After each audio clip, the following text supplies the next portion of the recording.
नमस्कार।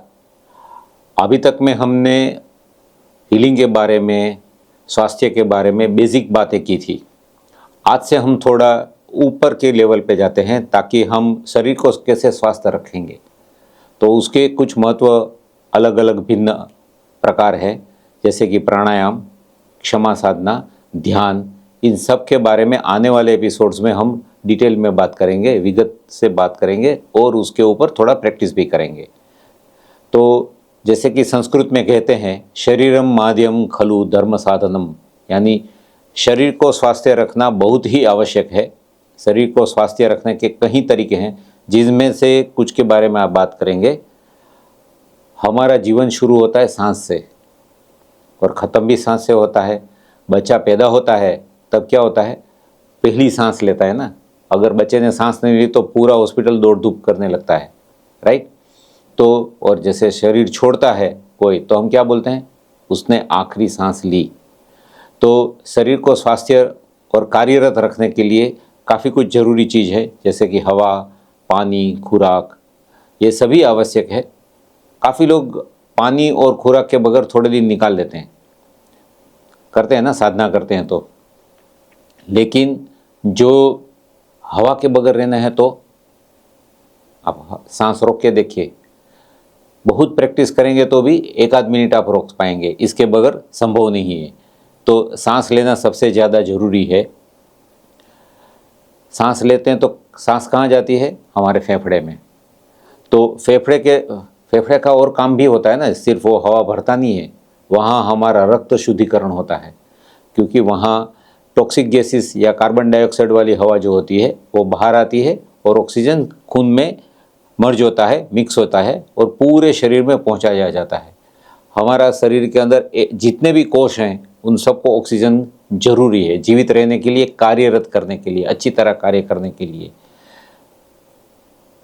कोरोना के टाइम में हम लोगों ने एक्सपीरियंस किया था ऑक्सीजन की कीमत क्या है। ऐसे तो ऑक्सीजन या बोले तो हवा फ्रीली अवेलेबल है, लेकिन उसकी कीमत कोरोना टाइम ने बता दी थी।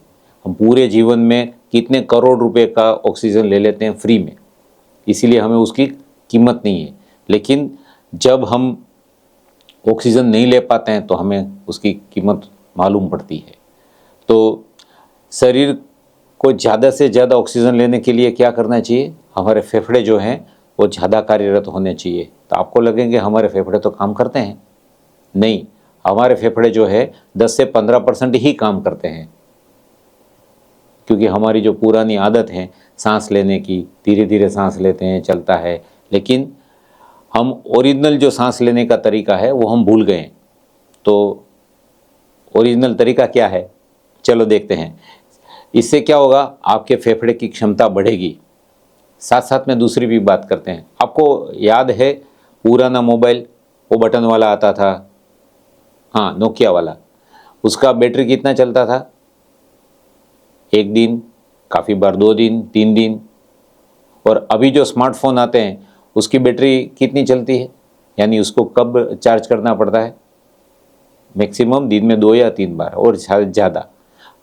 हम किसी के घर पे भी जाते हैं तो वो पहले पूछते हैं ना, चाय पियेंगे, पानी पियेंगे, इससे पहले हम बोलते हैं चार्जर है क्या, या चार्जर है तो हम प्लग पॉइंट ढूंढने जाते हैं।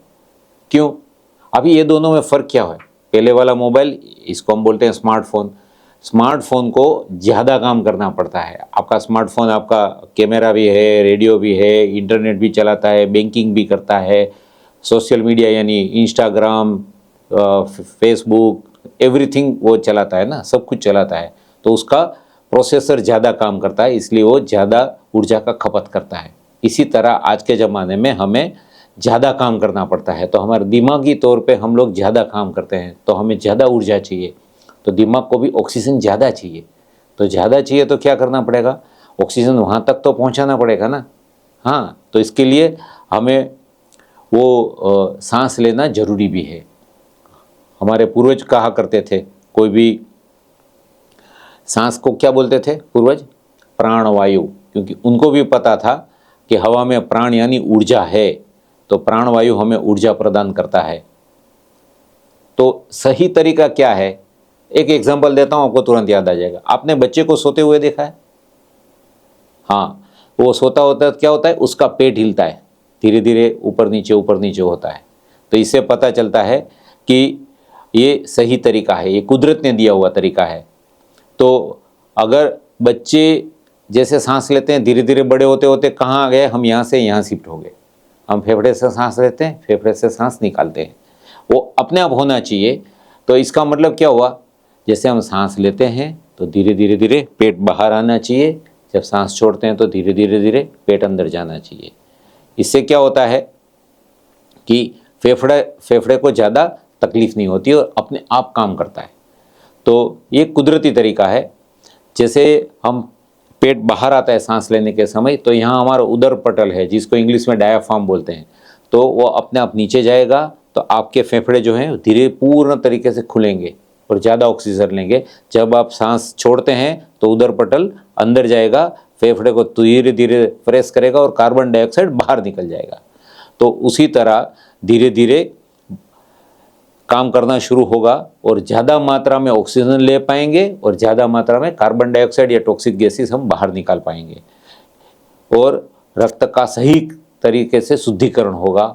हर सेल के अंदर हमें ऑक्सीजन पहुंचेगा। तो आगे हम थोड़ा प्रैक्टिस के बारे में बात करेंगे अगले एपिसोड में, लेकिन सब्सक्राइब करना ना भूलिए ताकि आपको फिर से हमारा इंटीमेशन मिलता रहे। और अगर आपको ये अच्छी चीज़ लगे तो लाइक भी करना ना भूलिए। धन्यवाद।